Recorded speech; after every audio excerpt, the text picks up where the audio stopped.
কোথাও আরামের বালাই নাই, যেখানে যা হচ্ছে সবকিছুতে হিমশিম। ক্রিকেটের সবচেয়ে বড় ফ্র্যাঞ্চাইজি লিগ আইপিএল এরও মুক্তি মিলছে না। সমালোচনার ট্যাকেল দেয়া যায় পাল্টা কথায়, কিন্তু ক্রিকেটাররা আইপিএল থেকে নিজের নাম প্রত্যাহার করে নিলে কিভাবে তা সামলাবে ভারত? দেশটার সাবেক অধিনায়ক সুনীল গাভাস্কার একটু তেতে উঠেছেন এবার। ওসব টুকটাক শাস্তিতে কিছু হবে না, দিতে হবে বড় punishment. English opener Ben Duckett নাম সরিয়ে নেয়ার পরই চোখটা কপালে উঠে গেছে ভারতীয়দের।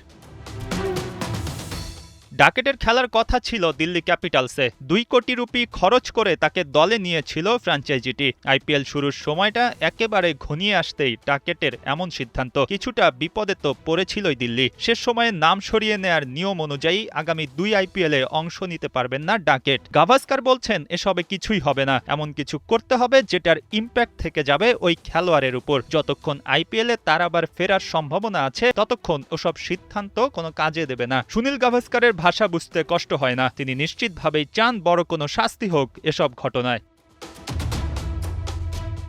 বেন ডাকেট সরে যাওয়ার পর আরও 2 ইংলিশ ক্রিকেটারের দিকে হাত বাড়িয়েছিল দিল্লি ক্যাপিটালস। জেমি স্মিথ ও জশ টাং অবশ্য দিল্লির প্রস্তাব ফিরিয়ে দিয়েছে। আপাতত মনে হচ্ছে দিল্লির অসম্পূর্ণ স্কোয়াড নিয়ে কিছুটা বিপদ হয়ে গেল। প্রশ্ন অবশ্য অন্য জায়গায়। আইপিএলে কি আবেদন কমছে ইংলিশ ক্রিকেটারদের? ক্রিকেটের সবচেয়ে আকর্ষণীয় ফ্র্যাঞ্চাইজি লিগ থেকে তবে মুখ ফিরিয়ে নেয়া কেন? আর্থিক দিকটা চিন্তা করলেও তো লাভ ছাড়া ক্ষতি নেই। ইংলিশদের কণ্ঠে অবশ্য মাতৃভূমির জন্য নিজেদের উজাড় করার প্রত্যয়। সবশেষ অ্যাশেজে যা হয়েছে তা নিয়ে একেবারেই খুশি না ডাকেট। ঘরোয়া ক্রিকেট, নিজের শরীর আর মনকে সতেজ রেখে দেশের ক্রিকেটে আরও সময় দিতে চান। আইপিএল এর ব্যস্ত সূচিতে নিজেকে আটকে রাখতে চান না। দিল্লি যখন জশ টাং আর জেমি স্মিথের সন্ধান করল, ওই 2 ইংলিশম্যানেরও একই কারণ, তারাও দেশের ক্রিকেটে নিজেদের আরও সঁপে দিতে চান। হয়তো আইপিএল এর ঝনঝনানি আবেদন আর আগের মতো কাজ করছে না ক্রিকেটারদের জন্য, বরং দেশের হয়ে সাদা জার্সিতে লাল বলের একটা সিরিজ জয়ের জন্য নিজেদের প্রস্তুত করা বেশি সম্মানের আর দরকারি।